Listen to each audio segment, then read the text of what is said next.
힘든 때일수록 자신을 돌아보고 자신을 세우는 일에 열정을 하고 또 힘을 다해야 할 줄로 압니다.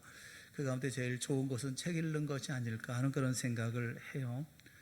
힘들 때, 정신없을 때 무슨 책을 읽겠습니까? 하지만 힘들기 때문에, 정신이 없기 때문에 책을 보면서 또 스스로를 다시 이렇게 고쳐 세우고 강하게 키워나가는 우리가 되어줘야 되지 않을까 하는 생각이 있어요. 특별히 시를 많이 읽기를 권해드려요. 그 시인 가운데 나태주라고 하는 시인이 있습니다. 이분은 풀꽃이라는 그런 시를 써서 유명해진 그런 시인이죠. 광화문 글판에 게시되어서 유명해졌던 그런 시입니다. 많은 사람들이 광화문에 게시된 그런 글귀들 중에서 가장 마음에 남는 거, 울림이 큰 그런 글귀는 무엇이냐라고 투표를 했을 때 뽑혔던 시가 이 풀꽃이라고 하는 시죠. 불꽃이라는 시는 이런 시입니다. 다 들어보셨으리라고 생각을 합니다만 이런 내용이죠. 자세히 보아야 예쁘다. 오래 보아야 사랑스럽다. 너도 그렇다. 굉장히 많은 분들의 울림이 있었던 그런 시이기도 합니다. 이 불꽃이라고 하는 시는 이 하나만 있는 것 아닙니다. 불꽃 1, 불꽃 2, 불꽃 3 이렇게 또 불꽃에 대한 시가 있는데 그 중에 또 하나가 아주 짧은 시가 있어요. 이것은 이런 내용이에요. 기죽지 말고 살아봐. 꽃 피워봐. 참 좋아. 이렇게 짧은 시입니다만 그 글귀를 보면서 그런 생각이 들어요. 우리야말로 기죽지 말고 살아야 될 것이고 꽃을 피워야 되지 않을까. 참 좋아. 이렇게 볼 수 있는, 하나님 보실 때에도 우리가 볼 때에도 참 좋은 인생을 살아야 되지 않을까, 그런 생각이 많이 듭니다. 아무리 코로나 때라 할지라도, 아무리 어려운 때라 할지라도 예수 믿는 우리들, 하나님의 자녀들은 어디서든지 열심히 살아야 될 것이고 꽃을 피우며 삶을 살아야 되지 않을까 하는 생각이 있어요. 오늘 본문에도 주님께서 그래서 우리에게 하시는 말씀이 있습니다. 19절 말씀에 보면 너희를 위하여 보물을 땅에 쌓아두지 말라, 이렇게 말씀을 시작하시죠. 이 말씀은 이 땅에서 욕심을 내서 재물을 모으지 말라라는 뜻으로 해석될 수도 있습니다. 그런데 전체적인 문맥을 다 살펴보고 고려해 보면 이 말씀은 단순하게 이 보물을 땅에 쌓아둘 것이냐, 하늘에 쌓아둘 것이냐 하는 어떤 재산 축적에 관한 그런 말씀이 아닌 것을 우리가 알 수가 있습니다.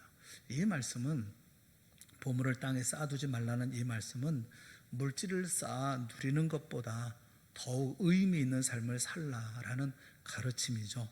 마지막의 말씀을 예수님께서 그렇게 하시잖아요. 그런즉 너희는 먼저 그의 나라와 그의 의를 구하라. 그런즉 쭉 말씀하시고, 그러니까 너희는 먼저 그의 나라와 그의 의를 구하라, 이렇게 말씀하신 것은 바로 이와 같은 이유 때문에 말씀하신 것이죠. 이 땅의 삶을 살면서 이 세상에서 물질을 쌓고 누리는 것보다 그보다 훨씬 의미 있는 먼저 그의 나라와 그의 의를 구하는 삶을 살아야 된다 말씀하고 있는 거죠. 하나님은 이 땅을 살아가는 모든 하나님의 자녀들에게 하나님의 나라와 그 하나님의 의를 구하며 살아야 할 사명을 주신 거예요. 그런데 이런 사명을 이루며 삶을 살아가야 되는데, 그런데 이런 사명을 이루지 못하게 하는 여러 가지 어려운 일들이 있다라는 것이죠. 가장 큰 대적이 있는데 그것은 또 환난과 박해와 같은 외부적인 요인이 아니라 바로 우리 안에 있는 염려다라고 짚어서 말씀을 하고 계십니다. 31절 32절 말씀에 보면 그러므로 염려하여 이르기를 무엇을 먹을까 무엇을 마실까 무엇을 입을까 하지 말라. 이는 다 이방인들이 구하는 것이라. 믿지 않는 사람들, 세상 사람들이 구하는 거지 우리는 그런 거 구하는 거 아니다. 염려하면서 그런 거 구하려고 이렇게 애쓰고 하지 마라, 걱정하지 마라, 이렇게 말씀하고 있어요. 염려에는 크게 두 가지가 있다는 생각을 합니다. 첫째는 합당한 염려가 있죠. 예수님도 친히 염려하라 이렇게 말씀하셨어요. 마태복음 5장 25절 말씀에 보면 너를 고발하는 자와 함께 길에 있을 때 급히 사화하라. 급히 사화하라는 겁니다. 다 화목하라는 거예요. 왜 그러냐면 그 고발하는 자가 너를 재판관에게 내어주고 재판관이 옥리에게 내어주고 옥에 가둘까 염려하라. 이거 걱정해야 된다라는 것이죠. 마태복음 13장 29절에도 주인이 이르되 가만두라, 가라지를 뽑다가 곡식까지 뽑을까 염려하노라. 그래서 걱정된다, 이렇게 말씀하는 거죠.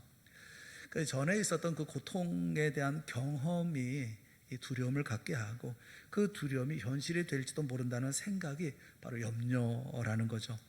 우리는 안전에 대한 염려 때문에 교통신호를 지키죠. 이 교통신호를 지키지 않으면 우리 안전에 위험이 다가올 수 있으니까요. 또 눈 오는 날은 미끄러지지 않도록 우리가 조심을 하죠. 이런 모든 것들은 합당한 염려입니다. 이런 염려는 자신에 대해서 성실하게 행하게 하고, 다른 사람들에 대해서는 또 바르고 공정하게 행동하게 만듭니다. 신령한 것들에 대한 염려도 합당한 염려에 포함이 됩니다. 고린도서 9장 27절에 보면 사도 바울이 그런 얘기를 합니다. 내가 내 몸을 쳐 복종하게 하면 내가 나를 쳐서 복종시키는데, 왜냐하면 내가 남에게 전파한 후에 자신이 도리어 버림을 당할까 두려워함이로다. 두려워한다는 얘기는 염려한다는 것이거든요. 걱정한다는 것이거든요. 또 고린도후서 11장 28절에 보면 이 외의 일은 고사하고 아직도 날마다 내 속에 눌리는 일이 있으니 그 모든 교회를 위하여 염려하는 것이라. 교회를 위해서 염려한다, 이렇게 말씀하죠. 자신의 경건과 교회의 영적인 번영, 하나님의 나라의 확장과 이웃의 영혼을 위한 걱정, 이런 걱정이 경건한 염려입니다. 우리는 이 일을 위해서 애쓰고 노력을 해야 합니다. 이런 염려, 이런 걱정을 가져야 되죠. 그래서 더욱 주님의 은혜를 의지하게 되어지는 겁니다. 이런 걱정하고 근심하니까 합당한 염려를 가진 경건한 태도는 그래서 언제나 주님께로만 향하게 합니다. 염려하면 염려할수록 더 긴장해서 더 진지하게 삶을 살게 하고, 그럴수록 더욱 주님만을 의지하게 만드는 합당한 염려가 있어요. 그런데 그렇지 않은 염려도 있습니다. 합당치 않은 염려도 있어요.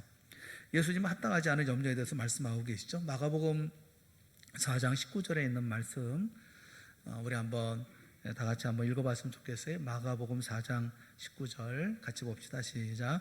세상의 염려와 재물의 유혹과 기타 욕심이 들어와 말씀을 막아 결실하지 못하게 되는 자요. 씨 뿌리는 비유를 말씀하시면서 세상의 염려, 재물의 유혹, 또 여러 가지 욕심들, 이것이 말씀을 막아서 결실하지 못하게 한다. 이 염려, 이게 합당치 않은 염려라는 것이죠. 누가복음 21장 34절 말씀에도 그런 말씀이 있어요. 너희는 스스로 조심하라. 그렇지 않으면 방탕함과 술 취함과 생활의 염려로 마음이 둔하여지고 뜻밖의 그날이 덕과 같이 너에게 임하리라. 여기 생활의 염려가 있어요. 세상의 염려가 있고 생활의 염려, 이게 다 합당치 않은 열매라는 겁니다. 왜냐하면 이런 염려는 우리 신앙생활할 때 열매를 맺는 신앙생활을 하지 못하게 한다라는 것이죠. 생활의 염려라는 게 뭐겠어요? 방탕함과 술 취함과 생활의 염려가 똑같은, 같이 공유하고 있는 같은 그 내용이 뭐냐면 낭비라는 겁니다. 그러니까 방탕한 것도 낭비하는 것, 시간을 낭비하는 것, 술 취함도 시간을 낭비하는 것이고 생활의 염려도 시간을 낭비하는 거예요. 그러니까 시간만 낭비하는 꼴이 되어지는, 그래서 이런 삶은, 이런 것은 합당치 않은 염려라는 겁니다. 이런 염려는 우리 마음을 하나님께로부터 멀어지게 멀어지게 할 뿐이라는 것이죠. 윌리엄 퍼킨슨이라고 하는 그런 신학자가 있어요. 그분은 산상수훈 강론이라는 책에서 하나님을 불신하는 염려가 성도들에게 세 가지 결과를 가져다 준다, 그런 얘기를 했습니다. 세 가지 결과. 하나님을 불신하고 세상 속에서 염려하는 이런 사람은 세 가지 결과가 있어요. 하나가 뭐냐 하면 두려움입니다. 마음을 압박해서 결핍에 대한 두려움을 갖게 한다. 세상을 이런 모든 것에 대한 두려움을 갖게 하고, 두 번째는 염려를 대비하려고 합법적이지 않은 그런 방법을 사용하도록 유혹을 받는다는 겁니다. 이게 하나님의 방법이 아니라 세상 방법으로 어떻게 살아갈 수 있는 이런 유혹을 받는다는 거예요. 그리고 마지막 세 번째는 하나님을 예배하기에 지치게 한다는 겁니다. 그러니까 기도와 말씀에 집중하지 못하도록 마음을 나뉘게 한다라는 거예요. 두려워하고 유혹을 받고, 그리고 결국은 하나님을 예배하지 못하도록 만드는 그런 결과를 만든다라는 것이죠. 하나님을 신뢰하지 못할 때 성도는 염려하면서 삶을 삽니다. 아브라함 같은 경우, 아브라함을 보면 하나님의 명령을 떠나서, 하나님의 명령을 따라서 떠나지 않습니까? 친척, 또 자기 고향, 아버지 집을 다 떠납니다. 하나님을 향한 깊은 신뢰가 없이야 어떻게 고향을 떠날 수가 있겠어요. 그럴 때는 염려보다는 순종하면서 그 길을 따라가죠. 그런데 후에 하나님의 약속을 버리고 아내의 뜻을 따라서 여종 하갈을 통해서 이스마엘을 낳습니다. 후손을 주시겠다는 하나님의 약속의 말씀이 있는데 그 믿음이 약해지니까 후손과 아내와의 그런 관계, 이런 염려가 불신앙적인 방법을 선택하게 만들었던 것이죠. 이런 염려가 잘못된 길로 자꾸 이제 우리를 만들어가는 그런 일들의 이런 대표적인 예가 아닐까 하는 생각이 들어요. 이 염려는 우리 마음을 다 갈라놓고 선하고 가치 있는 것에 집중할 수 없도록 만듭니다. 눈에 보이는 것들이 우리 마음을 흔들어 놓고 우리를 더 심하게 염려하게 만들죠. 그러니까 우리 안에 있는 생명과 은혜를 아주 흔들어서 하나님 부르심에 맞게 살아가지 못하도록 그렇게 만듭니다. 여러분, 요즘에 사는 거 재미있으시나요? 요즘에 사는 게 재미있나요? 어떤 분들 요즘에 사는 게 재미없어 그렇게 말씀을 하시더라고요. 요즘 사는 게 재미가 있나요? 있으십니까? 없으십니까? 없다면 왜 없습니까? 사는 게 왜 재미가 없죠? 한번 곰곰 생각해 보세요. 왜 사는 게, 나는 언제 사는 게 재밌었을까? 돈 좀 만졌을 때 재밌지 않았나요? 열심히 할 때 돈도 벌고 많이 받고 그럴 때 좀 사는 재미가 있는 것 같고, 그렇지 않으면 재미가 없고 요즘에는 사는 것도 어렵고 힘들고 그러니까 사는 게 재미없고 그런 건가요? 그래서 주님께서 오늘 말씀에 너희를 위하여 이렇게 말씀을 하고 있어요. 우리 자신을 위해서 어떻게 염려를 털어내고 내게 주신 사명을 이루는 삶을 살 수 있을 것인지에 대해서 말씀을 해주고 계시는 것이죠. 저는 여러분 모두가 다 상황과 상관없이 돈 버는 거, 돈이 많이 들어오든 적게 들어오든 그와 상관없이 늘 재미있는 인생을 살아갈 수 있기를 주님의 이름으로 축원합니다. 정말 축원합니다. 좀 사는 게 지겨워 죽겠어. 사는 게 아주 재미없어 죽겠어. 사는 것 같지가 않아. 그러지 마세요. 우리가 살아가는 것은 주님의 뜻에 따라서 주의 말씀을 따라서 주께서 주신 손을 이루며 삶을 살아가는데 그거 자체가 재미있고 즐거워야 되는데 왜 우리는 돈만 들어오면 재미있고 돈이 안 들어오면 왜 그 재미가 없습니까? 우리 사는 게 어려우면 왜 재미가 없습니까? 어려운 대로 또 재미있고 즐겁고 행복하고 감사하고 해야 마땅한 거 아니겠어요? 그래서 생각해 보자 라는 겁니다. 세 가지를 생각해 보려고 하는데, 하나는 우리는 무엇을 사랑하며 살고 있나 라는 거예요. 우리는 지금 뭘 사랑하며 살고 있나.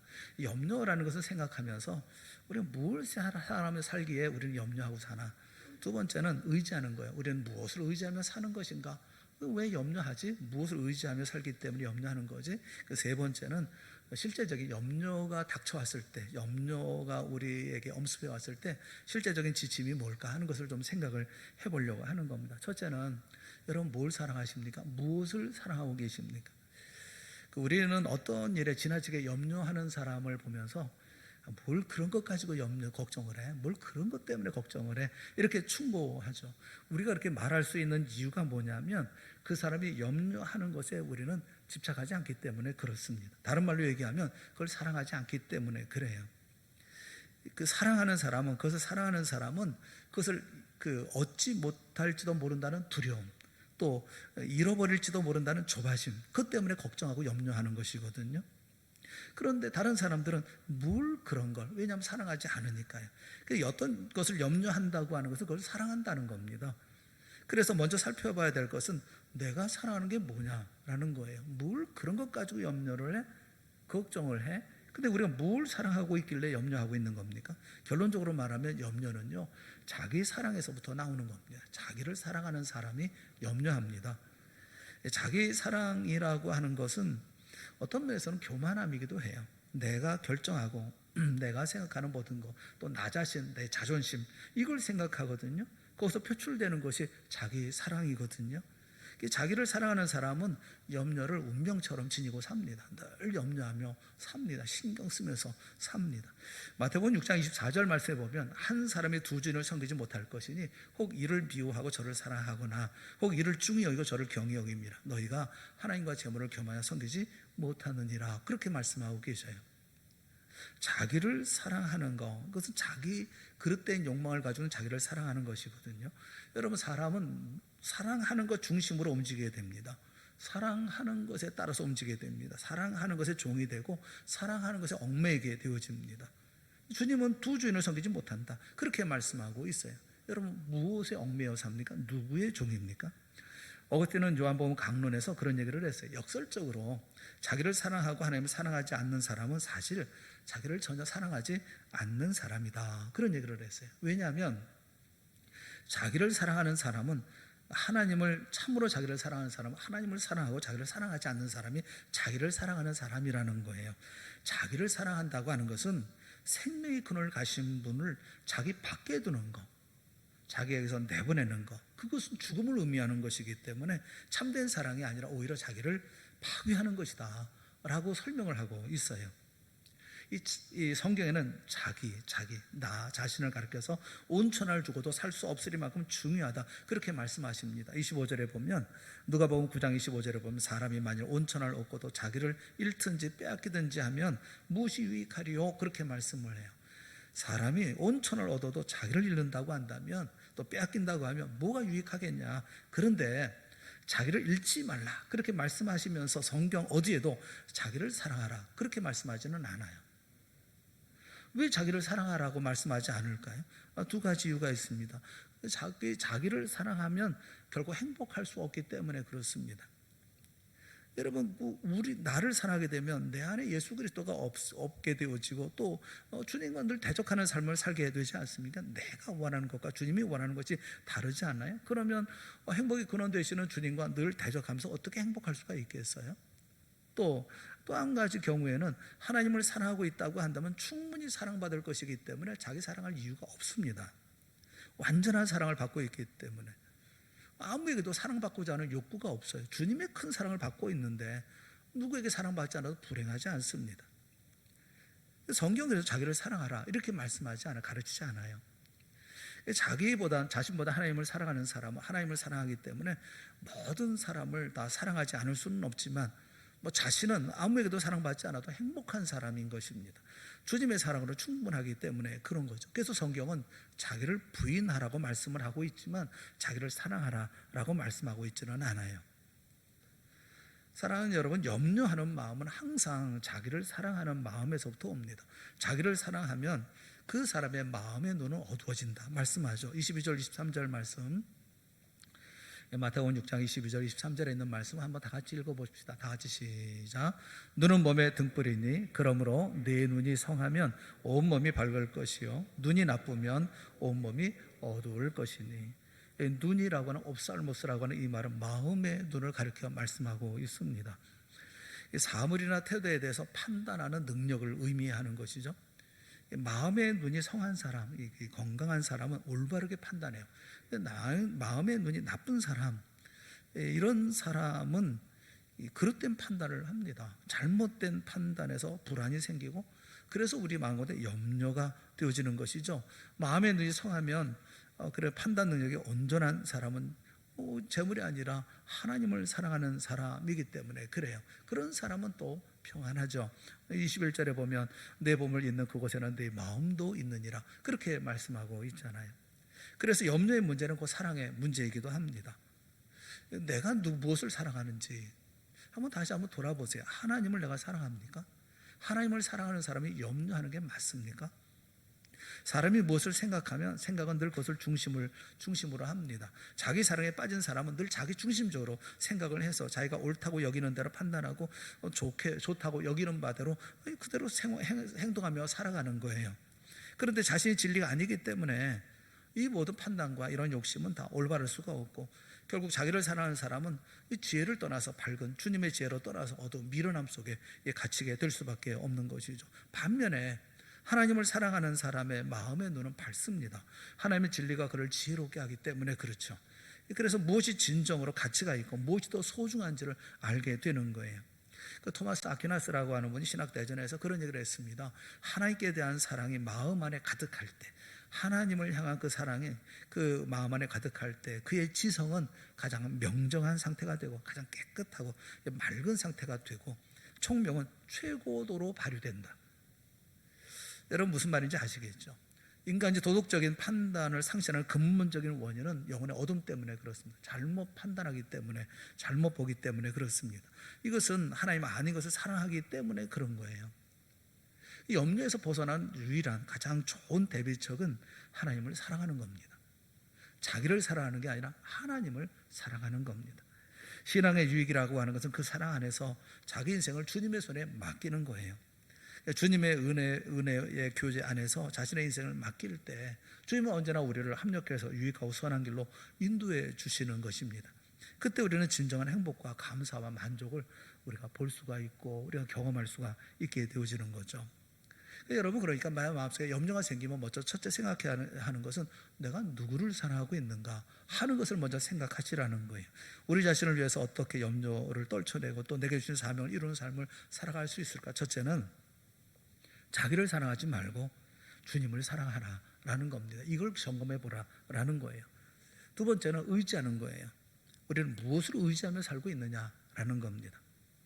신앙이 뭡니까? 신앙이란 어떤 것을 얘기를 합니까? 최고의 존재, 최상의 가치를 부여하는 게 신앙이에요. 하나님은 세상 다른 어떤 것과 견줄 수 없는 최고의 존재이시고 최상의 가치이십니다. 그래서 우리는 하나님을 사랑하고 의지하고 섬깁니다. 그런데 우리의 삶 속에 하나님과 경쟁하는 대상이 있어요. 그것이 뭡니까? 재물이죠. 인간이 하나님처럼 섬기는 것이 있습니다. 그건 재물입니다. 그래서 예수님도 6장 24절에 보면 너희가 하나님과 재물을 겸하여 섬기지 못하느니라 라고 딱 집어서 말씀을 하고 계시는 거죠. 예수님은 육체를 위해서 먹고 마시고 입고 하는 것을 염려하지 말라 말씀합니다. 마태복음 6장 25절 말씀을 우리 한번 다 같이 한번 읽어봅시다. 시작. 그러므로 내가 너희에게 이르노니 목숨을 위하여 무엇을 먹을까 무엇을 마실까 몸을 위하여 무엇을 입을까 염려하지 말라. 목숨이 음식보다 중하지 아니하며 몸이 의복보다 중하지 아니하냐. 이 예수님의 말씀은 단순히 어떤 음식이라든가 의복이라든가 음료를 가리켜 말씀하신 것이 아니라 육신의 생존을 위해 필요한 모든 것을 가리켜 말씀하신 거예요. 여러분, 우리가 세상에 있는 많은 것을 누릴 수가 있고 또 소유하게 할 수 있는 것이 뭐라고 생각하십니까? 그 결국 재물이고 돈이지 않습니까? 신앙이 좀 없거나 부족하거나 그럴 때 육신에 대한 모든 문제에 대한 유일한 해결책은 돈이라고 생각을 합니다. 사실 돈은 생각보다 많은 것들을 해결해 줍니다. 그래서 돈은 사람들 앞에서 막강한 위력을 행사하죠. 돈이 없다, 그것은 불안과 불행을 의미하기도 합니다. 재물이 없으면 세상에 있는 것을 마음껏 즐길 수도 없고 소유할 수도 없죠. 재물 사랑, 그것은 쉽게 얘기하면 자기 사랑의 또 다른 방식인 겁니다. 재물을 사랑하는 자는 그것을 땅에 쌓아두려고 한다, 이렇게 주님이 말씀하셔요. 왜 땅에 쌓아두려고 합니까? 미래에 대한 불안을 해소하기 위해서 그런 것이죠.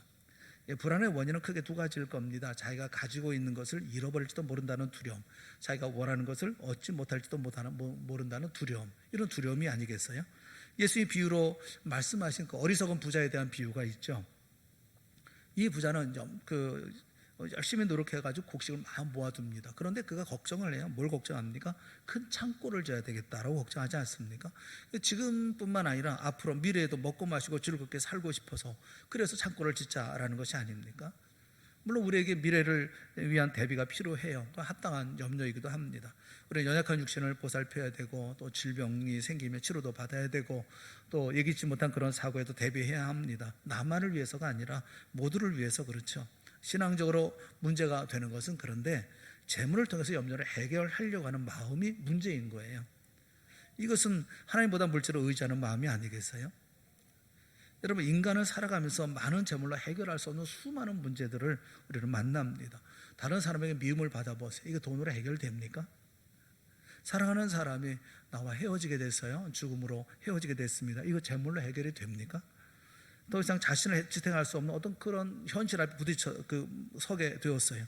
이런 문제는 결코 재물로 해결할 수가 없습니다. 그런데도 사람들은 재물이 모든 문제에 대한 대비책이 되는 것처럼 그렇게 생각을 합니다. 하나님의 자녀가 재물을 의지하려고 하는 것은 뒤집어 얘기하면 하나님의 선하심과 능력을 믿지 않는 겁니다. 하나님께 대한 신뢰가 부족하면 불안하게 되고 그러면 염려하게 되고 내 손 안에 있는 재물에 집착하게 되어지는 것이죠. 사랑하는 여러분, 분명히 믿으세요. 모든 좋은 것은 오직 하나님 때로부터만 옵니다. 야고보서 1장 17절에 있는 말씀을 우리 한번 다 같이 보았으면 좋겠습니다. 다 같이 한번 읽어봅시다. 시작.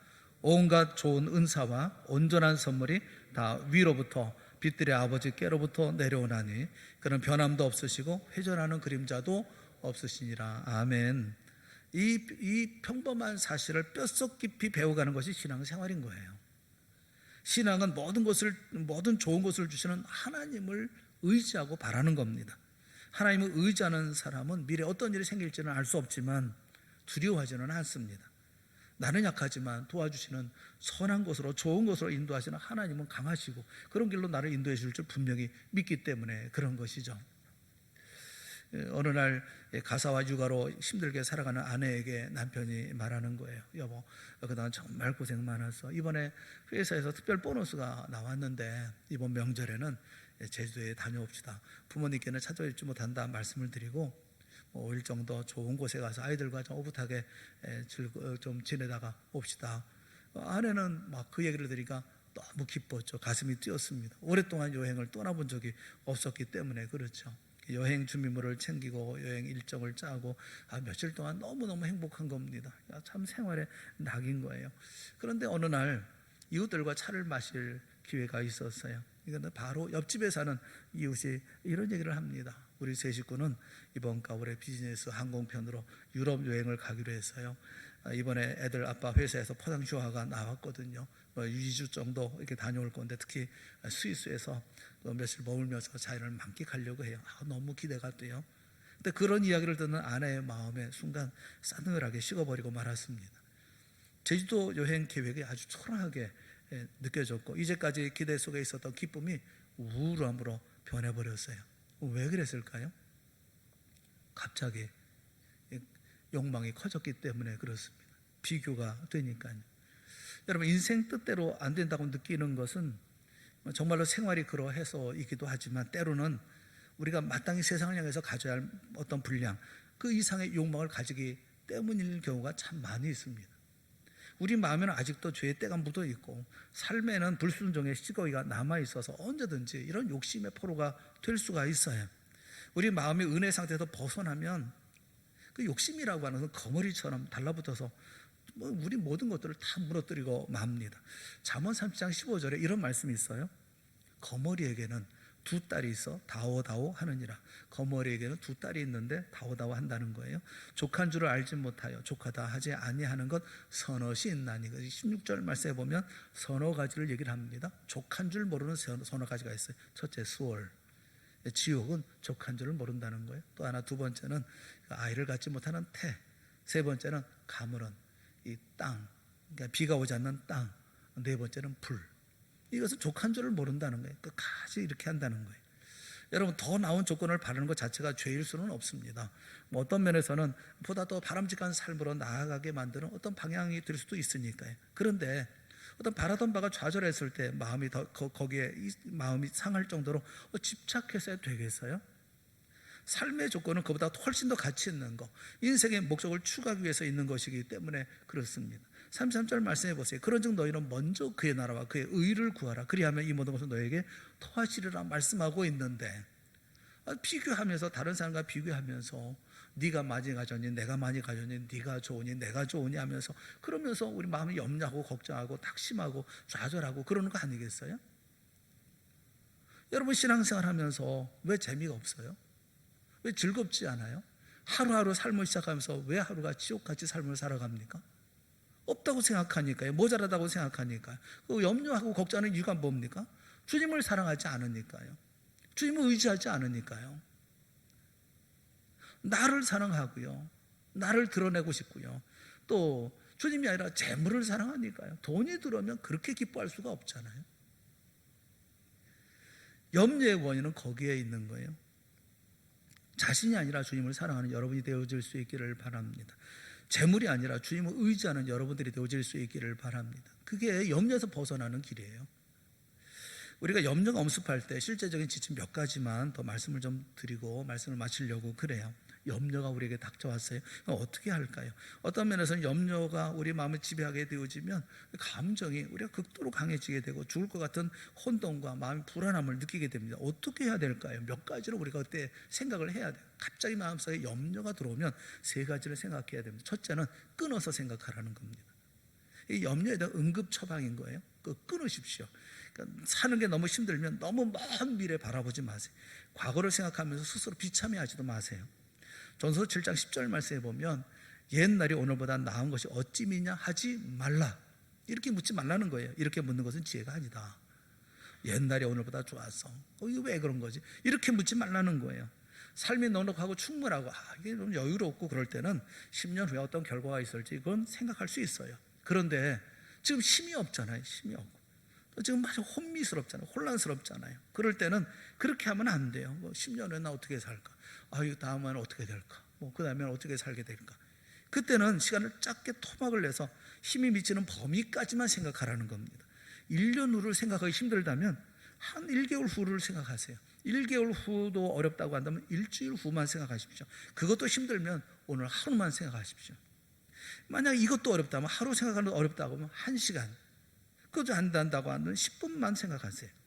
너무 그리 힘들다고 한다면 지금 1분이 그 다음 1분과는 상관없는 것처럼 현재를 살아가십시오. 언제가 일어날 일, 아직은 일어나지 않은 일을 걱정하느라고 고통받지 마십시오. 몸과 마음만 상하게 되어질 뿐이죠. 살아갈 힘이 없다면, 지금 어떻게 도대체 버틸 힘이 없다고 한다면 지금만 생각하십시오.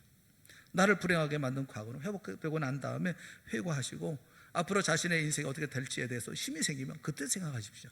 내일 일어날 일은 내일 생각하기로 다짐하십시오. 오늘은 하나님을 믿으니 또한 예수 그리스도를 믿는 거예요.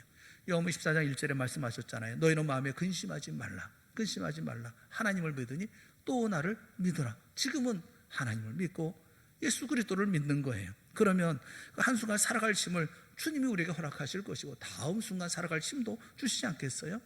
마태복음 6장 34절에 그러므로 내일 일을 위하여 염려하지 말라. 내일 일은 내일이 염려할 것이요 한날의 괴로움은 그날로 족하니라.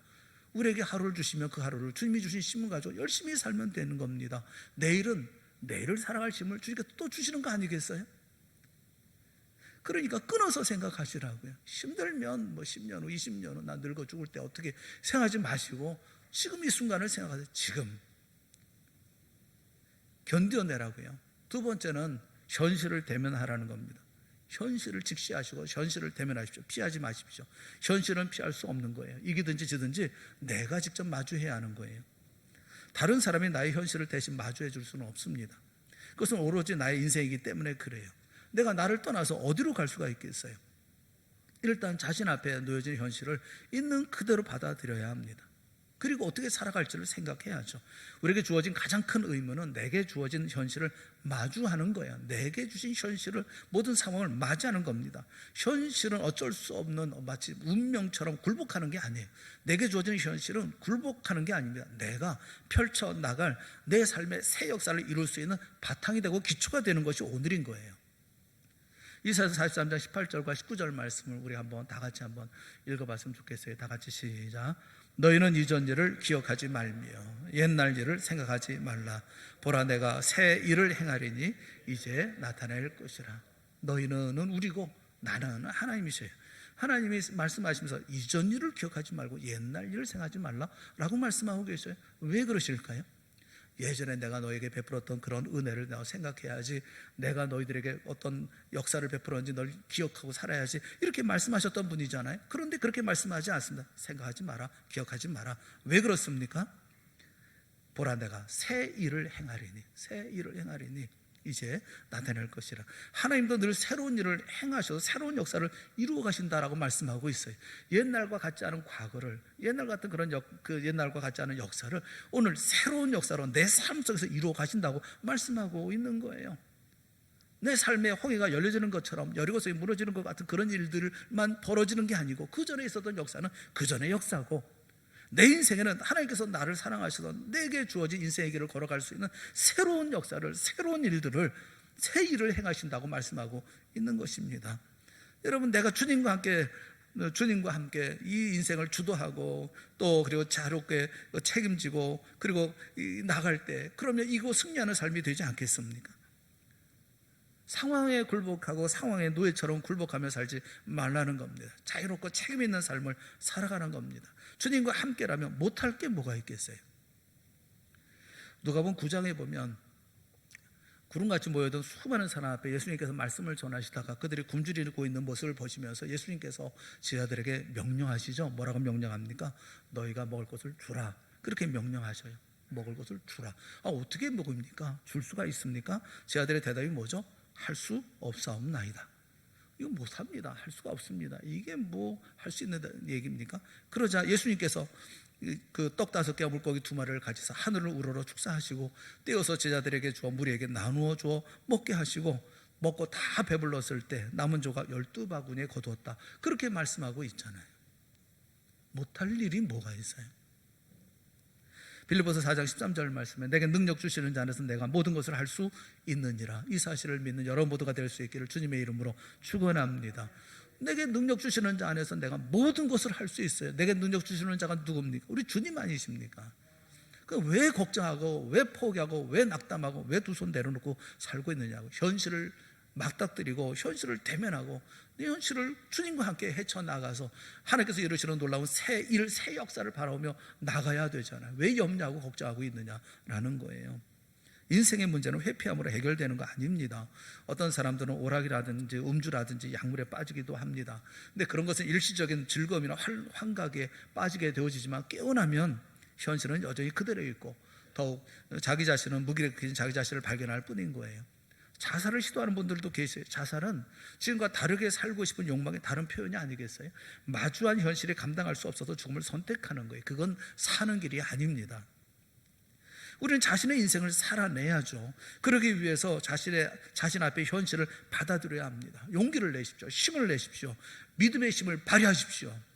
믿음 생활을 해오셨잖아요. 10년, 20년, 30년, 40년 평생 믿음 생활을 살아왔잖아요. 믿음의 힘을 발휘해야죠. 특별히 말씀의 은혜를 받으면 우리 마음은 올바르고 담대해지고 놀라운 힘이 신비로운 방식으로 솟아나게 합니다. 이게 주님이 주시는 은혜예요.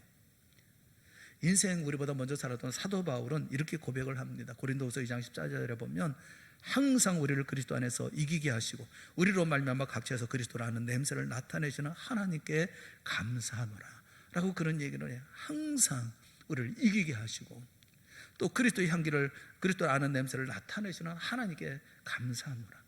우리의 삶도 분명히 이렇게 될 줄로 믿습니다. 현실을 대면하십시오. 마지막 세 번째는 간절히 기도하십시오. 어떤 상황에서 존재의 기반이 흔들릴 정도로 불안해하고 염려하는 것은 대부분 기도를 잃어버렸기 때문에 그렇습니다. 신앙의 힘은 경건에서 나오는 것이고요. 경건의 가장 탁월한 표현은 기도입니다. 기도 속에서 하나님을 만나는 사람은 어떤 현실에서도 흔들리지 않습니다. 시편 16편 8절에 보면 내가 여호와를 항상 내 앞에 모시며 그가 나의 오른쪽에 계심으로 내가 어떻게 해요? 흔들리지 아니하리로다. 여러분 깊이 기도하고 싶지만 그럴 수 없는 분들이 계시죠. 그런 분들은 짧게라도 기도하십시오. 30분, 1시간이 어렵다고 한다면 1분, 10초 그러나 10초라도 가슴에 손을 얹고 마음을 막 간절하게 기도하세요. 세례의 기도가 있죠. 누가복음 8장 13절에 보면 하나님이여 불쌍히 여기소서. 기도해요. 하나님이여 나를 불쌍히 여기소서. 시편 80편 16절에 보면 내게 은혜를 베푸소서. 주의 종에게 힘을 주소서. 하나님을 신뢰하지 못한 염려로 마음이 병들지 않는 비결은 기도 생활에 있습니다. 그런데 우리는 그런 기도를 잃어버린 채 살아가기가 쉬워요. 사랑하는 여러분, 작은 불이 아니었던 큰 불은 없습니다. 큰 산불도 아주 작은 불씨에서부터 시작되어지는 거예요. 직면한 현실은 어렵지만 작은 불을 지피는 마음으로 짧더라도 간절한 마음으로 기도하세요. 시편 40편 11절에 있는 말씀을 나의 기도의 점으로 한번 삼아보세요. 우리 한번 시편 40편 11절에 있는 말씀 같이 읽어봅시다. 시작. 여호와여 주의 긍휼을 내게서 거두지 마시고 주의 인자와 진리로 나를 항상 보호하소서. 이렇게 기도하십시오. 사랑하는 여러분, 오늘 내가 살아있다는 사실만큼 중요한 게 없어요. 내가 살아있다. 내가 지금 오늘 숨쉬고 살고 있다. 먹고 있고 마시는 것은 살아있기 위한 수단인 거예요. 하나님의 자녀는 하나님을 향하여 살도록 지음받았기 때문에 살아있는 것 자체가 큰 의미가 있는 거예요. 내가 살고 있다. 내가 지금 살아있다. 이게 의미가 있는 거예요. 우리를 살아가게 하시는 분은 하나님이시기 때문에 그렇습니다. 하나님은 우리가 평안과 기쁨과 은혜와 안식을 누리기를 원하십니다. 육신의 염려 때문에 삶 전체가 요동치게 만들지 마세요. 육신이 삶을 위해 있는 것이지 육신을 위해 삶이 있는 것이 아닙니다. 다시 한번 삶을 조정하십시오. 걱정하고 근심하고 염려가 있다고 한다면 여러분 다시 한번 스스로를 돌아보십시오. 사랑하는데 내가 오히려 나 자신을 사랑하는 것인지 아니면 주님을 사랑하는 것인지 정리하십시오. 의지하는데 내가 세상의 재물을 의지하는 것인지 우리 예수 그리스도를 의지하는 것인지 정리하십시오. 너무너무 염려 때문에 힘이 들면 짧게 끊어서 생각하십시오. 짧게 이 시간 내가 살아서 최선을 다해 충성스럽게 할 수 있는 모든 일을 감당하는 모습으로 또 그리고 현실에 용기 내어서 부딪혀 보십시오. 주님과 함께하면 이기지 못할 일이 무엇이 있고 함께 가지 못할 일이 무엇이 있겠어요. 그리고 무엇보다 주님께 간절히 기도하십시오. 시편 120편 123편 1절에 보면 하늘에 계시는 주여 내가 눈을 들어 주께 향하나이다. 우리가 기도할 때 우리 주님은 내게 손을 내밀어 주실 것입니다. 주님의 손을 붙잡고 다시 일어나는 우리 모두가 될 수 있기를 주님의 이름으로 축원합니다. 앞을 향해서 나아가십시오. 더 이상 머물러 있지도 말고 뒤를 돌아보지도 마시고 앞을 향해서 나가십시오. 그리고 이기고 승리하십시오.